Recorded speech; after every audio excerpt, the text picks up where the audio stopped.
दो मान्यताएं हैं। एक मान्यता माधो सिंह भंडारी से जुड़ी हुई है। माधो सिंह भंडारी बहुत बड़े भाड़ वीर थे गढ़वाल राजा के।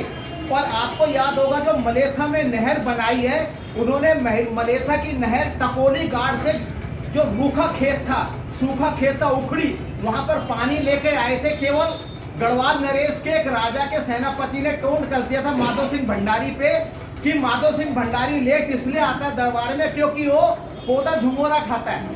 और वो माधो सिंह भंडारी था जो टकोली गाड़ से नहर बना के पानी मलेथा में लाया। आज मलेथा के शहरे जो सिंचाई के क्षेत्र है पूरे वर्ल्ड में फेमस है। वही माधो सिंह भंडारी गढ़वाल राजा के बहुत बड़े भड़ सेनापति थे।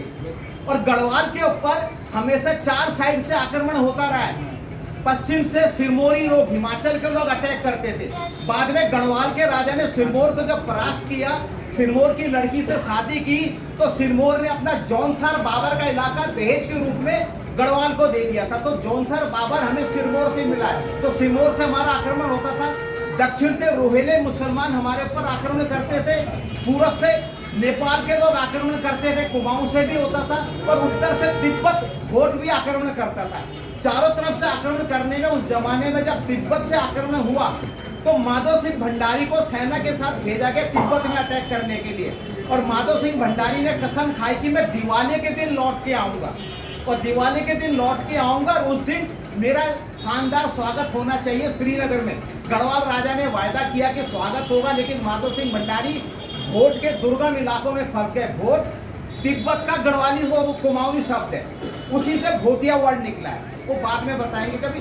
तो जब माधो सिंह भंडारी गए, लड़ाई लड़ी और वहां से लौट नहीं पाए दिवाली के दिन, तो पूरे इलाके में वीरानी छा गई कि माधो सिंह शायद अपनी सेना के साथ तिब्बत में समाप्त हो गए। उससे पहले जितने भी आक्रमण हुए थे तिब्बत में, तो गढ़वाली सेना और कुमाऊनी सेना जब भी जाती थी तो समाप्त हो गई थी। तो सबने उम्मीद यह है कि माधो सिंह भंडारी समाप्त हो गए हैं। लेकिन ठीक दिवाली के 11वें दिन, जिसको एकादशी कहते हैं, इगास गढ़वाली शब्द है, उस दिन वो श्रीनगर पहुंचे। तो उनके स्वागत में राजा ने आज्ञा निकाली कि अब हर साल इगास के दिन हमारी दिवाली मनाई जाएगी। एक तो ये नियम जुड़ा हुआ है इससे। दूसरा नियम जुड़ा हुआ है जो लोग मान्यता है कि अयोध्या में जब भगवान राम जी का वापिस लौटे और उनको सिंहासन में बिठाया गया, उसकी खबर 11 दिन के बाद पहाड़ में पहुंची। दूर संचार नहीं था, यह मान्यता बहुत पॉपुलर है। और ये जब 11 दिन बाद खबर पहुंची तो हमने उस भगवान को मनाने की परंपरा की। उसमें भेलो खेलते, क्योंकि उस समय हमारे पास कोई पटाखे या ऐसी चीजें तो नहीं थी। हमारे पास चीड़ के जो खेले होते वही थे, उसको रस्सी में बांध के। अभी भी आप गांव में जाओगे आपको मिलेगा, लोग आज पूरा घूम रहे होंगे। इगास के दिन की एक और मान्यता जो गढ़वाल और कुमाऊं को जोड़ता है, पौड़ी गढ़वाल का उत्तरी पूर्वी इलाका, जिसमें चोपड़ा कोट, ढाई जूली, चौथान, ढोंडियाल सिऊ, मेरा इलाका सावली का आता है। और चमोली गढ़वाल का चांदपुर, लोहाबा, खनसर आता है। और कुमाऊं का बिचला चौकोट और मल्ला चौकोट आता है। देवघाट, मानीला का बैठ चौखटिया की, ये पूरे के पूरे कुमाऊनी और गढ़वाली लोग बिनसर महादेव का, बिंदेश्वर के नाम से जानते हैं, बहुत बड़ा मंदिर चौथान के बिल्कुल घनघोर दूधातोली पर्वत में। और उस मंदिर की स्थापना रानी दुर्गावती ने की थी जब उसके ऊपर नेपाल का आक्रमण हुआ था। चांदपुर में तब राजधानी थी। तो रानी ने प्रतिज्ञा की, वहां आई, उन्होंने कहा भगवान अगर बिनसर में जीत गई तो यहाँ पर मंदिर बनाऊंगी।